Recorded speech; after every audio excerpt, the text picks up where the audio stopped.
So, firstly, I want to start off by saying that you may be wondering what I'm going to talk about today. And I guess after results release, I concluded at the end of a very stressful year that my HSC story was what you could call a success story. And as much as I could talk about my own story today, I'm more here today to help you write your own success story. So, by way of introduction, I guess most of you probably know me as this girl. I was on ABC, I was on SBS, I was on Sydney Morning Herald. It was all very exciting and very interesting. But honestly, when I think of myself, I think of her. That's me on my first day of high school. And I guess I think of her because there's so much that she didn't know about her future. And she reminds me that we can't really predict our futures, just as how most of you don't really know how you're going to do in year 12. But we can work to make them better for ourselves. And I guess that's what I'm here today to help you with.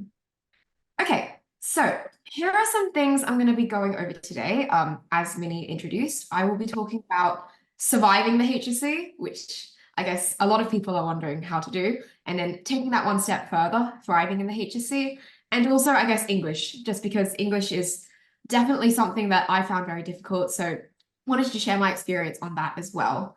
And I also wanted to go through, on top of all of this, some knowledge that I've gained in applying to Oxford University and getting accepted there. I didn't have an agent. I basically just worked with the admissions officers at my school. Oxford 是什么？牛津是吧？ I wanted to kind of give my experience on that. So, firstly, I want to go over how to survive. I will preface this section by saying that time in year 12 will pass regardless.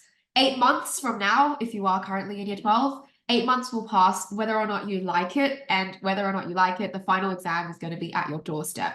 I know it often feels like time freezes before exams and things like that, but time passes all the same in terms of mechanical time. So this is not meant to be threatening, it's meant to be comforting, because really whatever happens, you will survive.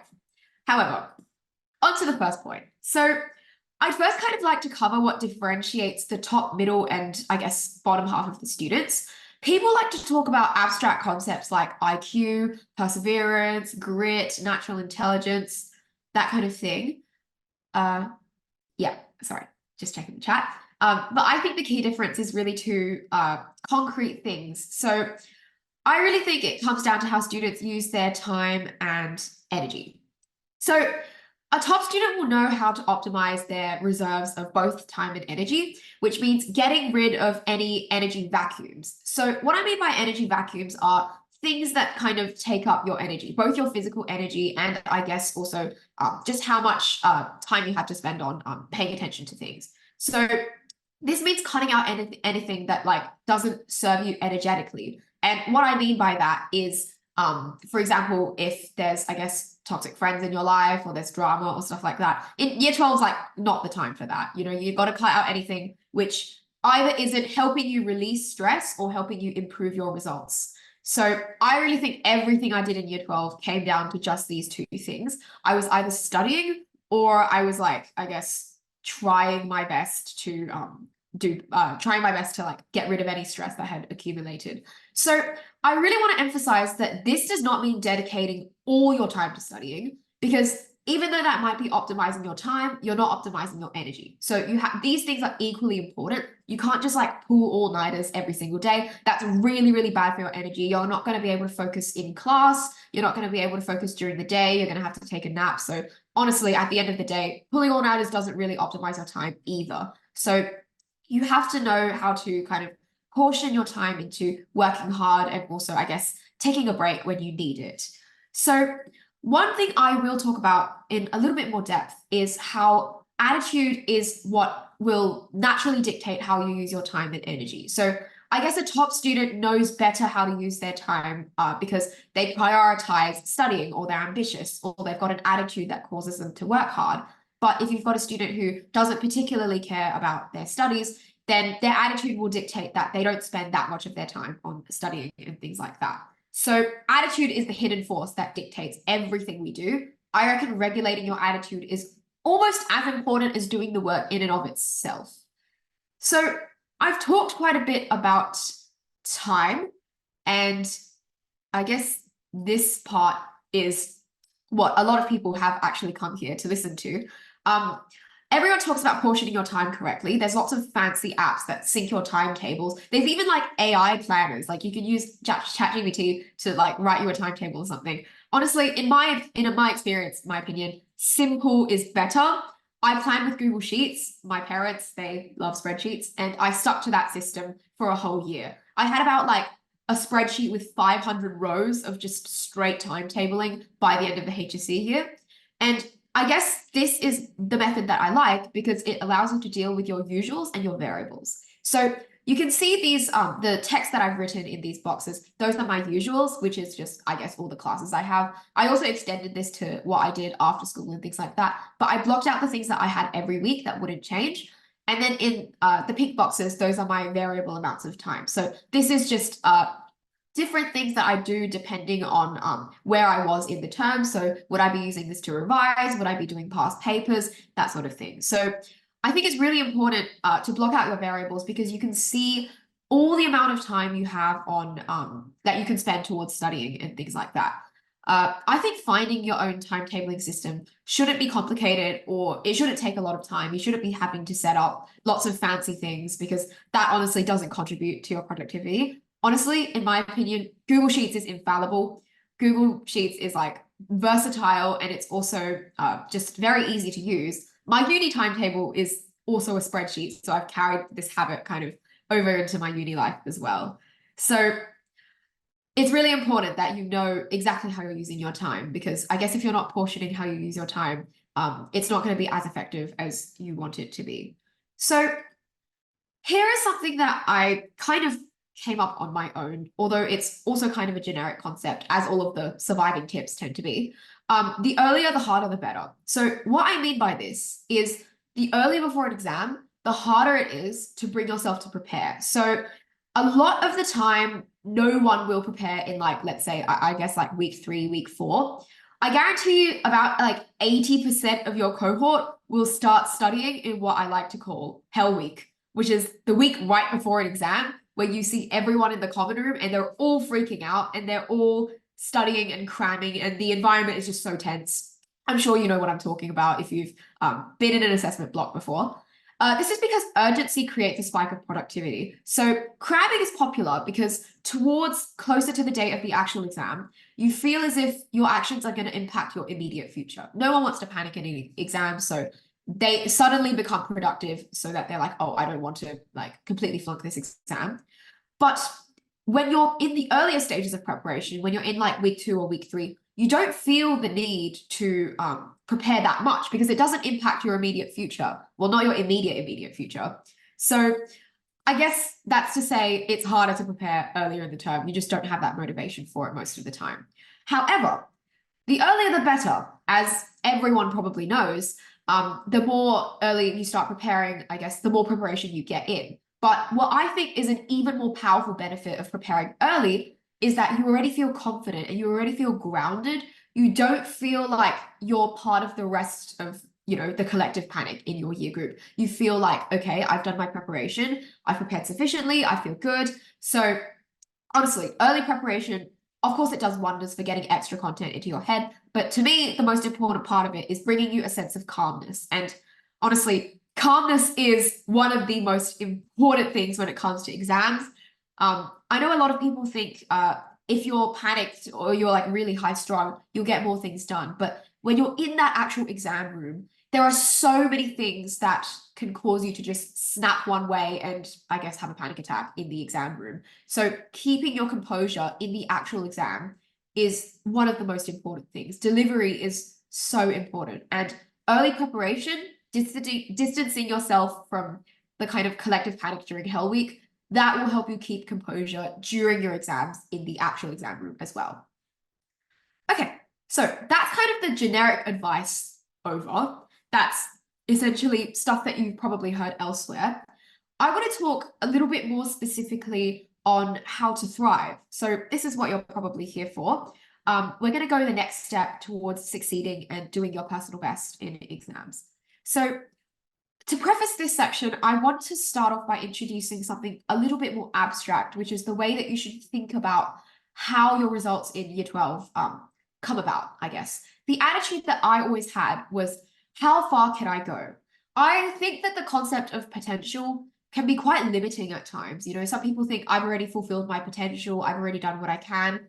I really think that there's no upper bound for potential. I always knew that I had quite a lot of potential, I guess. But the more I worked to reach that potential, the more that upper bound expanded. So really, there was no upper limit for that. So my attitude became, how far can I go? People like to ask whether or not I knew I was going to come first in the state before you, or state rank 3 of my subjects. And honestly, the answer is no. I almost certainly knew that definitely wasn't going to be me. But as I've proved, I guess staying humble and working hard brings you incredible things. I wasn't expecting this kind of result, but I also worked to a point where if I got that result, I wouldn't be extremely surprised. So I think from my story, what everyone can learn is that you are capable of things that you really cannot imagine. And the most important thing is to ask yourself, how far can I go? And honestly, the answer in 99% of cases is honestly just the sky's the limit. So enough about the abstract kind of stuff. Let's go on to stuff that is a little bit more concrete. So strangely, doing the bare minimum is advice that I put into the going the next step category. And if I dare say, this is advice that I would put in the do you want to get a state rank category. Seems kind of counterintuitive, doesn't it? This is because it is so much rarer than I thought to do the bare minimum all the time, every week, even when you're stressed, even when things get hectic. I used to think state ranking involved some kind of recipe of intelligence, like a secret recipe of preparation.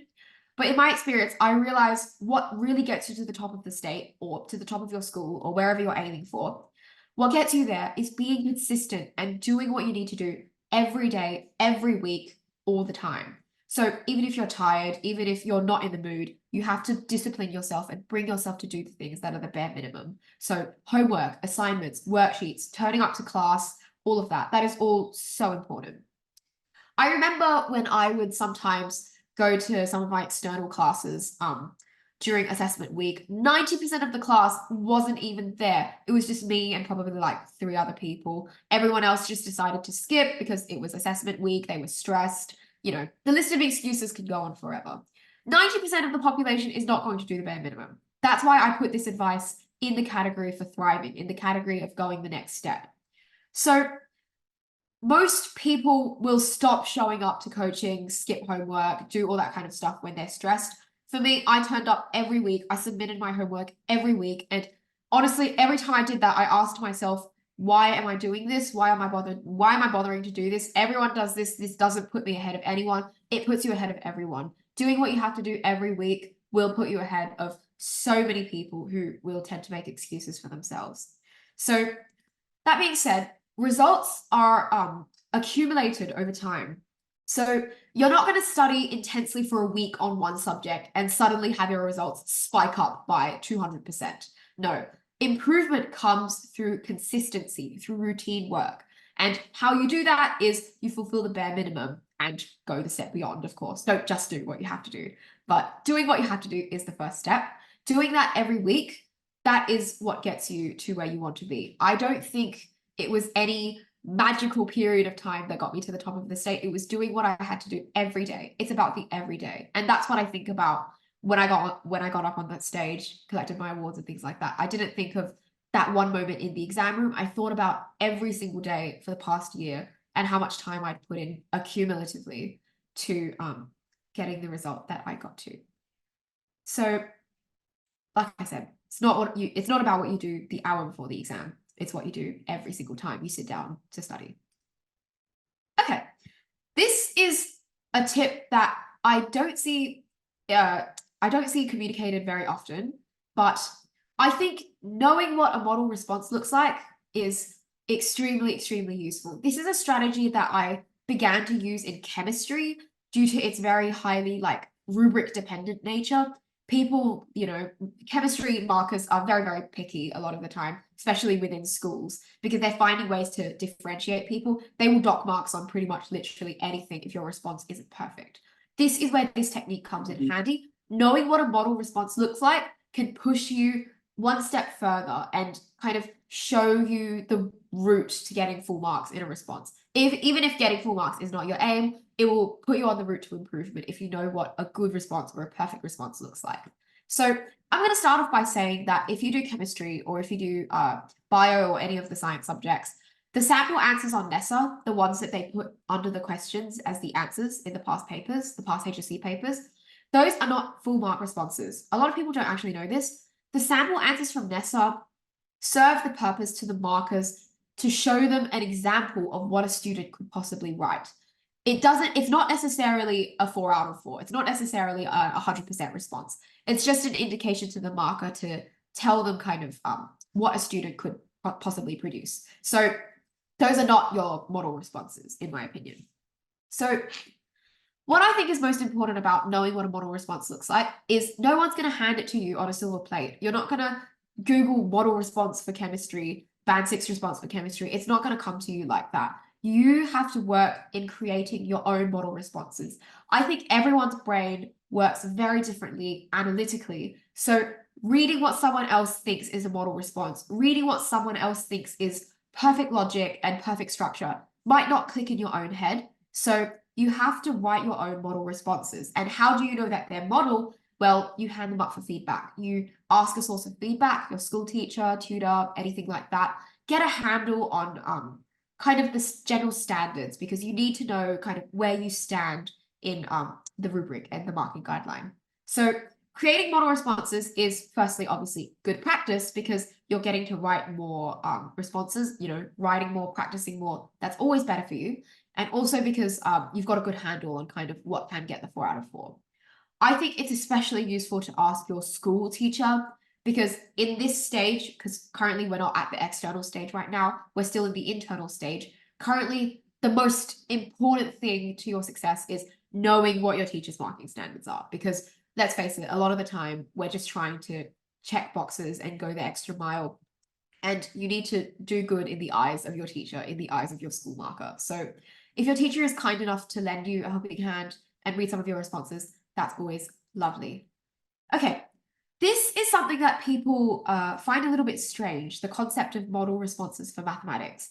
I guess a lot of the time when we think about model responses, we think about written responses. So we think about perfect essays. We think about essays that get 20 out of 20. We think about chemistry, short answer responses that get the 4 out of 4 or the 5 out of 5.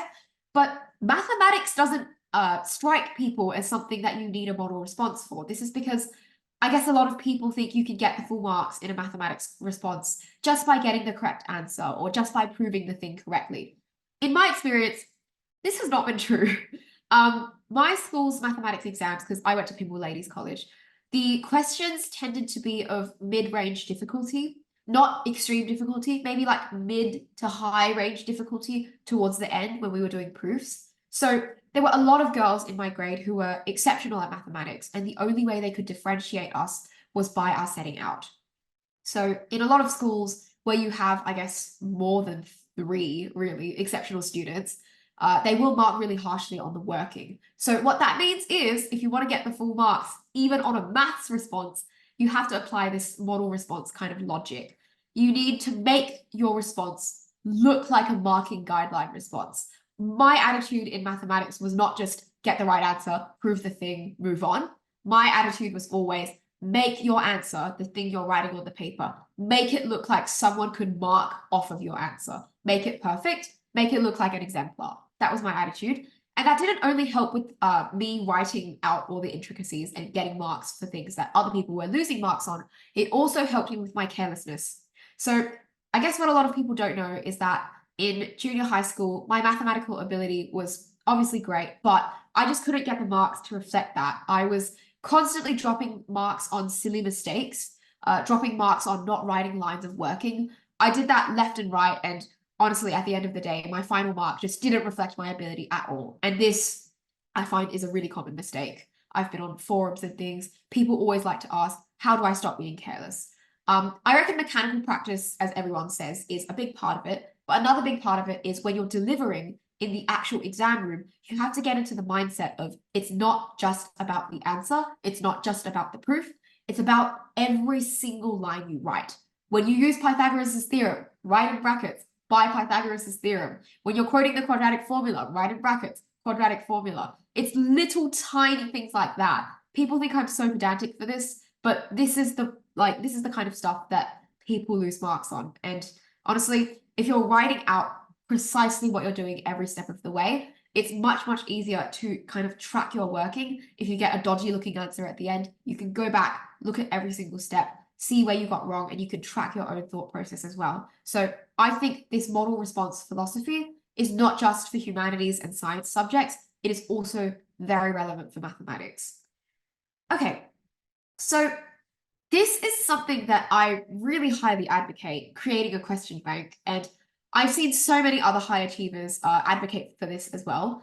I guess the Chinese term for it is like 错题本, which is like wrong questions book, which is a book with all the questions you've gotten wrong in the past and the correct solutions. So that's a great idea, but I took it one step further, and what I did was I created a question bank.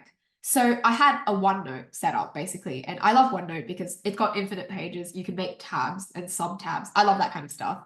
But I created a really big OneNote, which basically had all the questions that I thought were even a little bit challenging.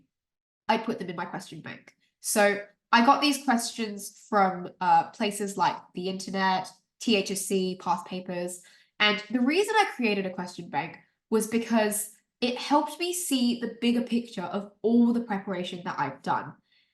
I'd like to invoke a small anecdote, I guess, from when I was studying the Latin for the HSC in year 10. I was in year 10, I didn't really know how to study. And there was one thing that I got right, however, which was, for those of you who don't know, in Latin, there's these things that are called the unseens. So these are translations that you've never seen before that are not part of your study. And you need to translate on the spot, basically. So I knew that there were there was a range of texts that they could ask for the unseens because it was a finite amount of text. And basically what I did was throughout the year, I translated every single one of the ones that I thought was possible, and I logged them in my laptop. So I did every single one that I thought could have come up, and I typed up the response that I thought was going to come up as my answer. And basically what happened was in the actual exams, in the actual written exams, every term in my internals and even in my actual HSC, I had seen the unseen before. It was great. I would look at the unseen and I would be like, I have done this one before. I know what this is about. I can do this. And people say maybe she got lucky, but luck only comes to the people who are in a position to capitalize on it. Because I had done extensive preparation, I could capitalize on this situation because, well, I'd seen the unseen before, and I guess you could say I got lucky, but that was only because I worked hard enough for that. So how do we do what I did with this Latin situation, I guess? So we want to be almost like partially exhausting the possible questions that your school or the HSC can ask. I guess it's a little bit more unpredictable when it comes to the HSC, but in your school, I guess you have a better handle on your teacher's question asking quirks and things like that. So you figure out the bounds of what you're testing by looking at the syllabus. And I think this is so crucial. Even though there have been increasingly, I guess, sort of edge case syllabus things that they're asking more and more in the HSC, the syllabus is still at the end of the day all that they basically can ask you. So I use the syllabus to test out different combinations of questions and write model responses for each of them. So in English Advanced, I guess the replacement for the syllabus is the rubric. If you've done common module, if you're in year 12, you know what I'm talking about. Text and human experiences, blah, blah, blah. There's like a paragraph on the NESA website which tells you the outcomes that the teachers want to test. So there's a lot of key terms in there: human experience, individual, collective, emotions, anomalies, paradoxes, inconsistencies. I could go on forever. It's all still very much embedded in my brain, like trauma. But all of these terms, what I did was I would create different essay questions with different combinations of them, and then write model responses to each of them as practice. So not only does this get you good practice, you also can have a log of every bit of prep that you've done and every practice that you've done. So creating this question bank, creating this like central ecosystem of preparation that you've done, it basically keeps you very much grounded. And like I said, I kept a log of all these questions that I came across. So I guess towards trials prep and also towards HSC prep, I could look back and be like, I did this, I did this, I did this, I did this. I think everyone tells you to do past papers as preparation. I think that is amazing advice, but I think it also leads some people to think that just doing past papers is enough. Just doing lots of past papers, not stopping and looking back at them, that's not good for your learning at all. I think what's most important is you do this practice, you do the past papers, and then you go and log the questions that you didn't know how to do. And I think that is the only valuable way to do past papers. Spamming past papers, doing like 6 or 7 a day and having no time to go back and look at them is honestly a waste of your time. You're wasting your time if you're just doing papers and not reviewing them in depth and having a look at what you could have done differently. So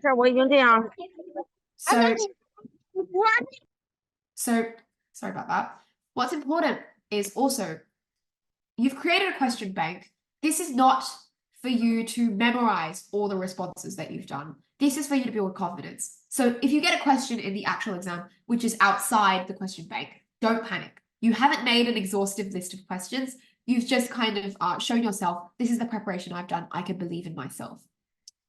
I'd also like to say, there is no feeling in an exam that is worse than the feeling of, oh my God, I have seen this question before, but I have forgotten how to do it.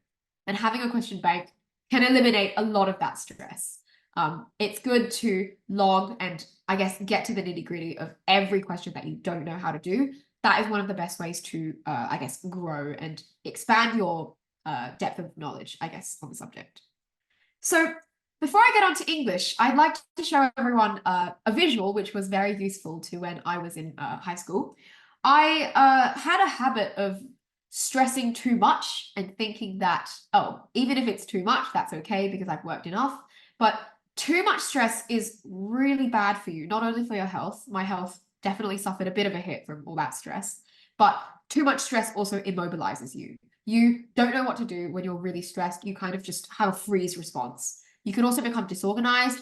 It can also lead you to panicking in the actual exam. Too much stress is not good for you. So you need to find healthy avenues to release this stress. Like I said in the first section, all your time should be dedicated to working and then releasing the stress that you have from working. So you want to be in that middle zone, the medium, optimal kind of zone. You don't want to have too little stress. That causes complacency. You also don't want to have too much stress. You want to have the perfect amount which keeps you motivated, but doesn't cause you to spiral, basically. So keep this in mind whenever you feel like you're going out of control. This is very important. Okay, now onto the section that I'm kind of most excited about, I guess. I decided to dedicate an entire section of this HSC talk to English tips, not only because I think English is quite pivotal in a lot of ATARs and a lot of results, but also because I had very, very little confidence in how I could do in English, basically. English was definitely one of my biggest insecurities. I have never felt prepared for an English exam in my life. And I guess it's very telling how misleading this kind of anxiety was, because I did end up doing quite well in English. However, I think no matter how much you prepare for English, unless you're frankly a little bit arrogant, you won't feel fully ready. But there are a few things that you can do to help you feel more ready to get you into that kind of, I guess, optimal stress zone rather than being freaked out or being, too calm about it. So one of the biggest, I guess, or the most contentious or most controversial issues in English is memorizing essays, especially in senior English, especially in year 12. So I guess school teachers love to say to you, well, the Pimble teachers love to say to me, don't memorize your essays. You're going to end up doing bad. They're not going to end up fitting the question. Don't memorize your essays. That was the vibe I got from my school. But I know a lot of students, a lot of really good students, they do tend to memorize their essays. And I guess I have a couple thoughts on whether or not you should memorize your essays. So I guess there are two ends of the spectrum. There's the people who go in with absolutely nothing but their quotes. And then there are the people who memorize essays like word for word, bar for bar, who their only preparation is just copying out their essay word for word for word.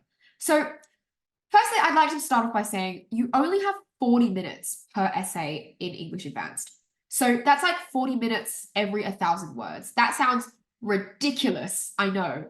It sounded very ridiculous to me before I started year 12. I could only maybe write 800 words, and that was pushing it in 40 minutes. So getting to 1,000 words, I later got to around 1,200. that was definitely very intimidating for me. And what was most important, or I guess what was most striking to me about that was in that amount of time, you not only have to write that much, it also has to be polished and it also has to be well structured. So if you don't memorize, or I guess if you go in with nothing but your quotes, you will be competing against students who write polished essays in that time. So polished essays, even if they're like memorizing them and they don't answer the question, I guess it's still better than writing something which is really sloppy. So I would say do not just go in with your quotes unless you're an English genius, which I very much myself was not. Don't just go in with your quotes and I guess expect to make everything up on the spot. I don't think that's a very sustainable way to do things. So my approach to this was memorize, but don't memorize. So what I mean by don't memorize is don't have your essay in your head word for word, very tightly. Just, absolutely everything has to be perfect, like inside your head. Don't do that. Don't spend your time trying to make your memorization perfect. Preparation should not be dedicated to you copying out your essay word for word for word. Like that should not be the only part of your preparation. I knew people who their only preparation was memorizing their essays and then memorizing their essays again. And then they didn't do anything to do with practice or anything like that. So what I did was I had lots of example technique analysis, ETA, if you've heard of PETAL, those are like the middle three letters. I had a lot of exam technique analysis, I guess, little chunks that I had in my head. I had paragraph structures in my head. I had possible topic sentences, possible introductions, and possible conclusions. I had all of that in my head. That was all memorized loosely. I guess that was the most important part, loosely. I memorized things loosely, which meant I didn't spend an excessive amount of time making sure every word was perfect. That's not worth your time at all. I memorized things loosely because in the actual exam, that allowed me to fill in all the gaps with things that I hadn't memorized with the question. So I'm going to go into this like in the next slide, but the question is essentially the most important thing. And honestly, the only important thing that markers are looking for. They're looking for if you've answered the question. So don't copy out exactly what you've memorized. I know this is a very popular approach. People are like, oh, if it doesn't fit, I'll just copy out what was in my head, whatever, doesn't matter. Don't gear yourself into that. I think it's very unhealthy because if you have your essay just really soundly, really tightly in your head, you'll be very tempted in the actual exam to not use your brain at all and to just copy out exactly what you've memorized. And 100 times out of 100 times, if you do that, you're not going to be engaging with the question at all. So that being said, that brings me to the next point, which is the question. I think I've made it very clear that the question is the most important part of your response, no matter how good your essay is. Even if your essay is like Harvard level, if you don't answer the question, the markers are not going to give you an A. Well, I guess they're most likely not going to give you an A. They're definitely not going to give you full marks if you write an amazing essay which doesn't answer the question at all. So the question is like the God. It basically dictates your thesis. It dictates the arguments you're making. It dictates what paragraphs you should be putting in. That's why I would memorize a loose essay so that during the 5 minutes of reading time, I could, I guess, rejig everything in my brain into a structure which directly answered the question. So rather than devoting time to, like I said, copying out my essay word for word and memorizing everything perfectly, I devoted that time to molding my loose essays or my essay parts to questions. I would mold, I would mold the introduction to answer the question, and then I would pick paragraph 1, paragraph 2, paragraph 3, and have a logical progression which answered different parts of the question. And I'll show how to do that in about 2 seconds. But what's most important is that your essay as a whole, and also each of your individual points, is addressing the question. You have to engage with the question. That being said, when I say engaging with the question, I don't mean sticking the question word in a couple places and then moving on and copying out the rest of your essay comfortably. Don't do that. What's important is that you make a justified response to the question rather than just using that word in your topic sentence, because that's not engaging with it if you're not making a comment on I guess what the examiners are asking you. So at the end of the day, I guess it's also important that when you are nailing the question, when you are responding to the question, in your very first sentence, in your topic sentence, do not use synonyms. Use the question word exactly. Sometimes it will come out a little bit clunky. It might not be very elegant, but what's most important is that you show the marker that you've nailed the question. So honestly, I'm a little bit against just using synonyms of the question words in your very first sentence. I think your very first sentence of your essay should be chock full of the words that they use in the question, and you're making a meaningful commentary on them. So, like I said before, it's not enough just to have them chucked in random places in your topic sentence. So, I guess after I've talked about how important engaging with the question is, I want to talk about a method that I used to engage with the question, and it was called asking the question questions. So, sounds a little bit interesting, right? Basically, what I did was, I have an example here, lovely. This was from, I think, the 2021 HSC English Advanced Paper 1 common module. And the question is, analyze how your prescribed text represents the ways individuals respond to the challenges they face. I guess most students would look at this and think, that's just one question, right? But I look at this and I see 5, maybe 6 questions that I have to engage, that I have to answer. And through answering these 5 to 6 sub-questions, I'm engaging fully with all facets of the question. So I would break this question in my head. I'd break it down into smaller questions, such as, what are the challenges faced? What are the ways the individuals respond to the challenges? What motivates the individuals to respond to the challenges in the ways they do? And crucially, this is the one everyone misses. The word represents is in the question. So I would also think to myself, how is this being represented by the text? That is so crucial. A lot of students, they just answer this question like, oh, this is how individuals respond to the challenges. But what I would do instead is I would think it's about representation. Common module is texts and human experiences. It's not just texts, it's not just human experiences. It's how these two things come together. So I strongly recommend looking at and thinking about representation as a concept in your novel. So if you have this extra dimension of narrative representation in your response, I guess that brings you one step closer to the A range and potentially full marks. So, like I said, it's not enough to just be like challenges, individuals, end of story. You have to engage with all the little questions that this question is asking you at the same time. So what I would do is I would probably have one paragraph about what the challenges are, and then one paragraph about individuals, their motivations, the ways they respond, things like that. And then I would incorporate, like, I guess my very last paragraph would be the commentary on the human experience. But all throughout these 3 paragraphs, I would be interspersing my analysis on how the text represents this. So that's extremely important, representation. Okay. This is a piece of feedback that I've been waiting to give for literal centuries, and I guess now is the opportunity for me to do so. I was made aware of how important this was when I was in year 10. I had a teacher who drew my attention to how important this was. Junior English places a lot of emphasis on techniques. At some point in time, if you're a senior student now, you've probably memorized a list of techniques at some point, alliteration, anaphora, blah, blah, blah, blah. You know all of them, basically. But this has one detriment. The detriment is it takes away the emphasis of linking the technique to the analysis. So we've all heard of ETA in PEDAL. PEDAL is point, example, technique, analysis, link. This is like very, very common. Every school teaches it. ETA, example, technique, analysis, this is just a framework. You have to explain what glues the E to the A to the T. You have to explain the intermediate steps in between. It's not sufficient to just be like, this is a technique, this is the effect, and then move on with your life. You can't do that. I reckon because teachers used to place so much emphasis on techniques, a lot of people used to think that techniques are the justification for the analysis. That's not true. Techniques are a tool that you use to kind of talk about the author's intentions and talk about the impact that this has on the reader, and I guess that it has on the aesthetic and literary qualities of the text. So towards the HSC, markers are looking for proper causal links between your technique and your analysis. So I'll give an example, I guess.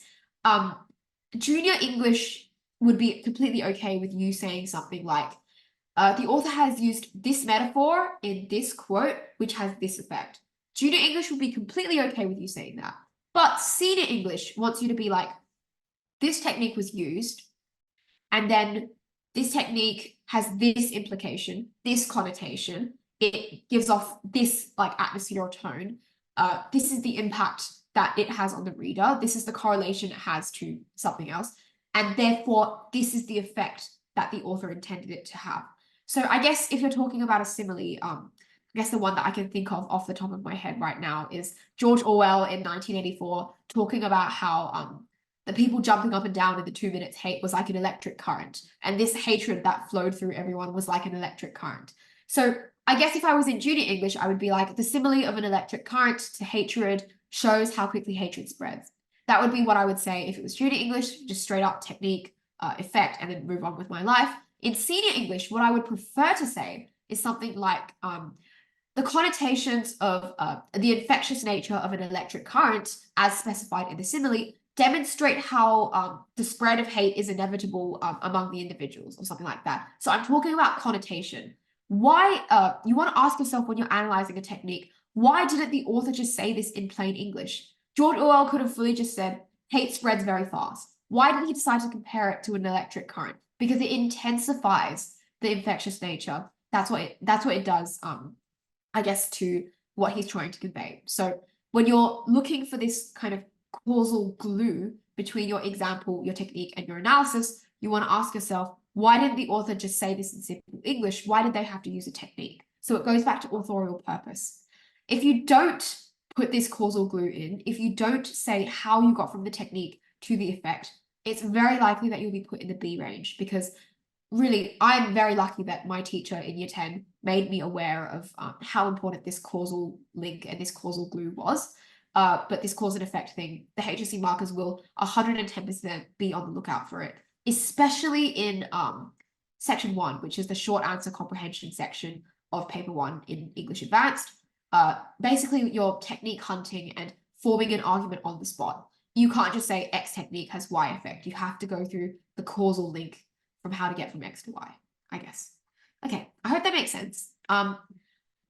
Just to maybe give you a little bit of direction if you're completely freaking out about English, which is exactly what I was doing this time last year.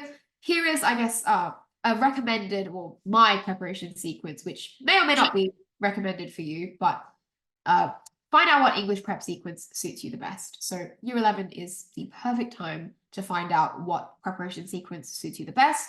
Obviously, you can do this way earlier as well, but I think because English gets quite a step harder in year 11 and then in year 12 again, year 11 is the perfect time to think about how you should prepare for an exam. So this is what I did. Obviously, firstly, I would read the text, and then I would analyze the text. I would annotate it, find my quotes, build my thesis in my head. I would write my prepared essay. So basically what I did was I wrote essays that were like multiple paragraphs, that would have like double the amount of body paragraph necessary.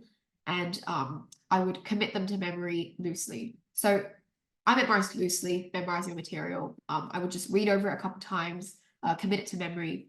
But what's most important, I think, about my strategy with preparing for an exam was I strategized how to use my prepared material. So although it's really important to do real-time essays and write whole essays, handwrite whole essays in the exam time, 40 minutes, 45 minutes, whatever it is, I think the step that comes before that is strategizing how to use your material. You can't just go into your practice phase being like, oh, I'll just write out whatever I committed to memory. You have to think about which combination, which permutation of quotes and paragraphs can allow me to answer this kind of question. What if it's this kind of question? What strategy would I use? So strategizing is all about taking your prepared material, which is, I guess, limited. No one has an infinite memory space.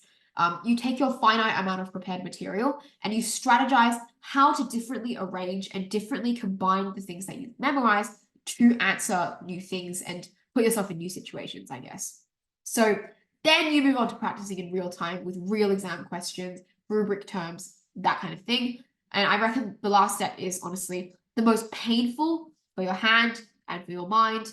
It's the most painful, but it is definitely the most rewarding because it gives you that sense of confidence that you can write a full essay in the exam time. And not only does it train your hand strength, it also trains how quickly your brain responds to stimulus. It trains how quickly your brain can see a question and be like, okay, I know exactly what my first paragraph's going to be. I know exactly what my second paragraph and my third paragraph are going to be. It trains you to have that very quick reaction time. And I don't really think anyone's born with that reaction time as to this is exactly how I'm going to answer a question. It's trained, or at least it was trained for me, and it was trained through doing lots of practice questions. So that was it on HSC preparation. Of course, if you have any questions, feel free to put them in the chat for the Q&A. But for now, I'm going to go on to Oxford admissions, and this part is going to be noticeably shorter because I feel like my experience with applying to Oxford was noticeably quite, I guess, not easy, but it was definitely much more smooth than a lot of the stories that I've heard. So I guess what's most important first and foremost is you know exactly what you're doing when you're applying to Oxford. You need to be able to, I guess, you need to be able to look at the timeline. Thank you for the lovely message in the chat. You have to be able to look at your timeline and be like, okay, so this is the deadline for this is the deadline for this. Worst thing that can happen to you when you're applying to a university is you miss a deadline. So screenshot this now if you feel like it. Actually, this is last year's. Wait until the next year's one comes out. Don't screenshot this one. But wait until the 2024 entry one comes out. And basically, timetable, calendar, organize, whatever. Put all of these deadlines in your calendar. Because, like I said, worst thing ever if you miss a deadline. So basically what you're doing is you're deciding on what degree in college you want to do. Oxford is not a central campus. It's made up of several smaller constituent colleges. And you can choose to do an open application where you apply to all of them, or you can choose to do like a specific application where you apply to one college. I suggest you do your research on college accommodation, food, culture, subjects, people. Do your research on those sorts of things before you decide your college. And of course, decide your degree. That should go without saying. Decide what you love doing in high school, decide what subjects you want to do, what career you want to do, and apply to your degree. So after you've applied, you have to obtain a reference letter. So I applied through my school, which was very good. If you have a good admissions officer, I reckon you should ask your admissions officer if you can apply through your school. They'll give you a buzzword, which is a thing that you type into your UCAS portal while you're applying. That can help you just, do things through your school, and it will make it much easier. So obtain a reference letter. Basically what I did was I got my maths teacher, who was also head of mathematics at my school. I got her to write me one. You get your referee's email, number, things like that. And the referee themselves, they send the reference letter over to the people. So you're not sending it to UCAS, they get the referee to send it to UCAS. So obtain a reference letter. I reckon do this ahead of time. Do this way ahead of time. I did this in May. So that's just in case your referee forgets about it, I guess. Fill out your application to UCAS. So UCAS is this portal. It's got the website's down below. I've linked it. You can just Google UCAS dashboard and I reckon it'll come up. But you sign in, I guess you register first and then you sign in.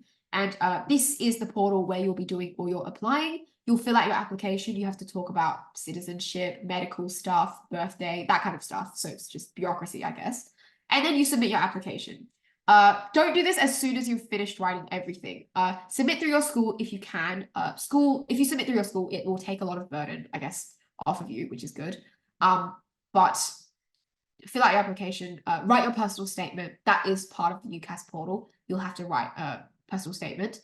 I will talk a little bit about how to do that in a bit, but submit your application through your school. It's due in it's due October 16th. It was due 16th of October last year. So that's, as you can guess, HSC period. So you want to be finishing up your personal statement, your UCAS application way before the HSC. So I finished mine in about June, and it was just like sitting in my portal until I submitted it in October. So as I will be saying later on, if you want to apply to Oxford, Cambridge, whatever it is, you have to be running your admissions concurrently to your HSC prep. So you can't just be doing HSC and then just doing admission stuff. It doesn't work like that. You have to do the two at the same time, basically. Step 6 is most important, in my opinion. So check the requirements website, which is also ox.ac.uk, admissions undergraduate, and then something to do with like admissions requirements. Check that you have written work or entrance exams or interviews or stuff like that. So I applied to mathematics and philosophy. And basically they didn't have any written work, so I didn't have to submit any essays or anything like that, but they did have an entrance exam, and the entrance exam was the MAT, Mathematics Aptitude Test, which happened to be the day before my 3-unit HSC, which was lovely, lovely experience.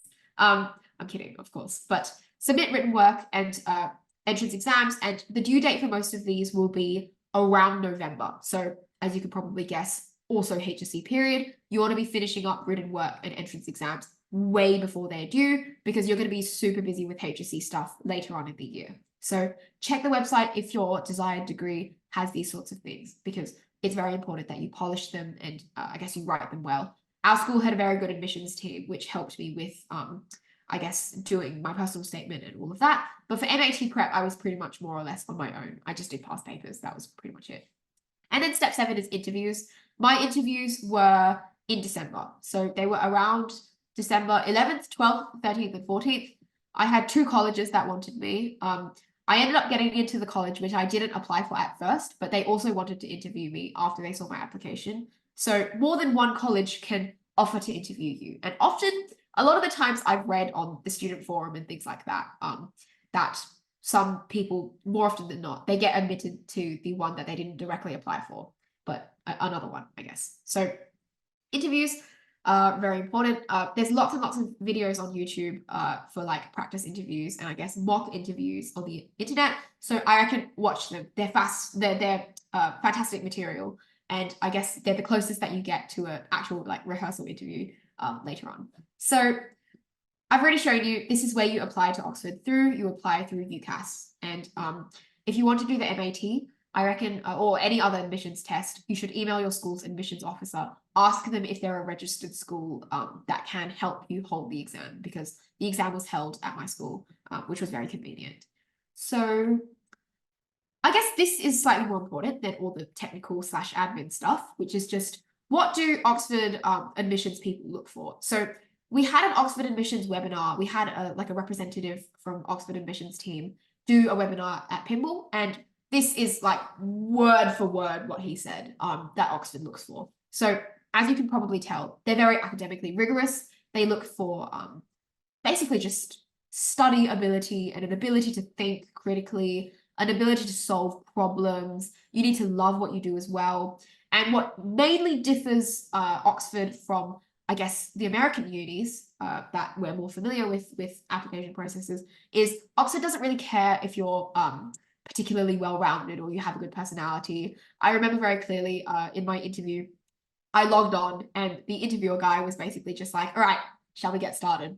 And I was like, whoa, okay, what happened to hi, hello? There were no interview questions about my personality at all. My interviews were 100% questions, maths questions, philosophy questions, talking about that kind of stuff. So as you can probably tell, Oxford really, really prioritizes and they really value academic potential and ability. So that being said, your year 12 internal results matter a lot.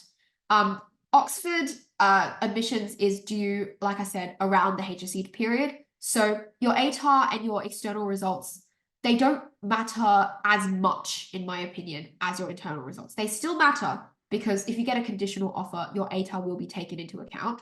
But if you're just applying, I would like to say your year 12 internal results matter so much.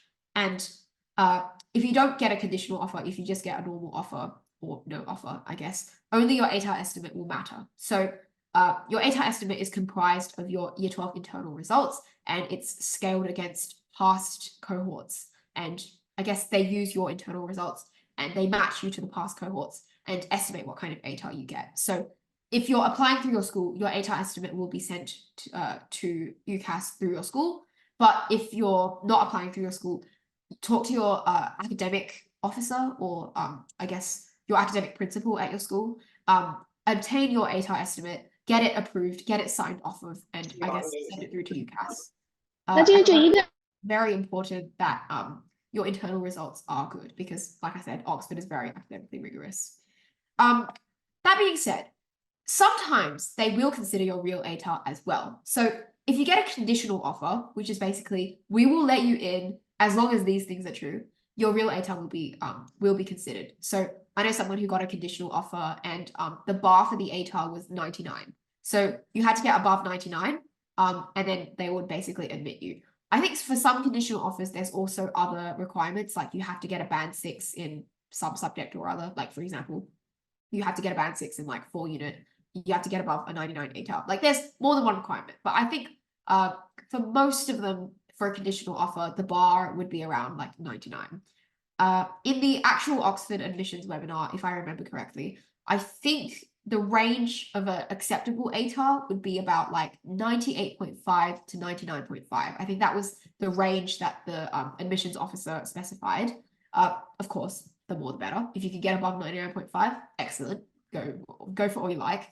But that was kind of the range that the admissions officer at Pymble said would be like, I guess, reasonable for making Oxford without a conditional offer. So prepping for entrance exams is a lot harder than preparing for your HSC because you don't really have any teachers. You don't have a subject teacher for it. So the first thing I would like to say, which is so important, is check as soon as your HSC exam timetable comes out, whether any of your Oxford admissions exams or whatever school's admissions exams overlap. I remember there was someone that I heard of who had a HSC exam at the same time as the admissions exam for one of like her Oxford subjects, and Oxford was not willing to accommodate. So I think she realized too late, and Oxford just wasn't willing to be like, we'll move it. They weren't willing to do that. So as soon as your HSC exam timetable comes out, which is going to be around, I've forgotten, but it's a couple months before the actual HSC, of course. As soon as that HSC timetable comes out, just have a good look at whether or not any of your admissions tests overlap. I reckon immediately if you point this out, your school could probably do something about it. But if it's like a month before the HSC, that's too soon. So as soon as your exam timetable comes out, check whether any HSC exams overlap. So past papers are your best source of revision. I think I was quite lucky because the MAT is mathematics. I like to describe it as like, it was like 3U concept mathematics that was dressed up as Olympiad mathematics. So I was studying, whenever I was studying for 3-unit or for 4-unit, I was also kind of preparing for my MAT as well. But if you're going for something like PPE, or if you're going for something like literature, or something that I guess is different to a subject that you're studying at school, you will probably have to treat this entrance exam like a separate subject. I started preparing like way before the actual exam, and I talked to my admissions officer about preparation resources. Most of the past papers are on the internet anyway, so you've got access to a very broad range of practice material. Like I said, I started practicing around June, which was about like 4-ish months before the actual thing, because I knew that it was going to be the day before my 3-unit maths exam. So my head would have been 100% English and then 100% 3-unit maths in that period of time. So I started preparing very early, and my frequency was really quite unintense for the first couple months. I did around one past paper every 2 to 3 weeks, which was not a lot, but then I increased my frequency little by little going forward.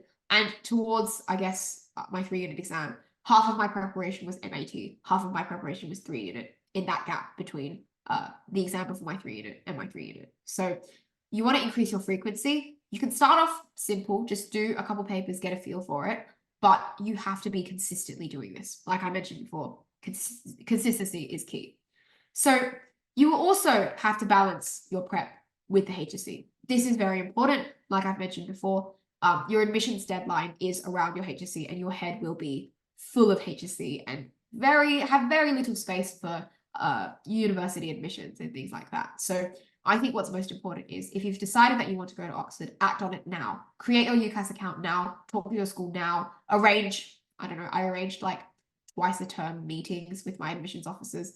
Do that. You have to be proactive. No one is going to be on your back being like, here is a deadline, here is a deadline, here is a deadline. So look at the timeline carefully and plan things ahead of time.